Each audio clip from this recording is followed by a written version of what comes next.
നാം എപ്പോഴും സജ്ജനങ്ങളുടെ കൂടെ നിൽക്കുകയും അതാണ് മനുഷ്യർക്കൊപ്പം എന്ന മുദ്രാവാക്യം ഞങ്ങൾ തിരഞ്ഞെടുത്തത്. മനുഷ്യനാണ് യഥാർത്ഥ മനുഷ്യൻ.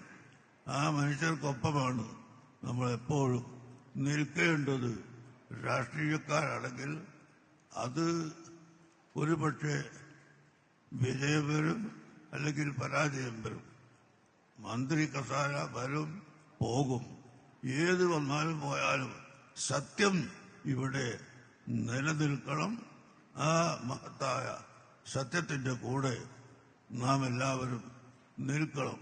അങ്ങനെ നിന്നാൽ നമുക്കും ലോകത്തിനും വിജയം ഉണ്ട്. അത് എന്തെങ്കിലും താൽക്കാലികമായ ഭൗതിക നേട്ടം കണ്ട് നാം കലഹിക്കുകയും ഭിന്നിക്കുകയുമാണ് എങ്കിൽ ഒരിക്കലും നമുക്ക് വിജയം കൈവരിക്കാൻ സാധിക്കുകയില്ല. നമുക്ക് പരാജയമായി പോകും.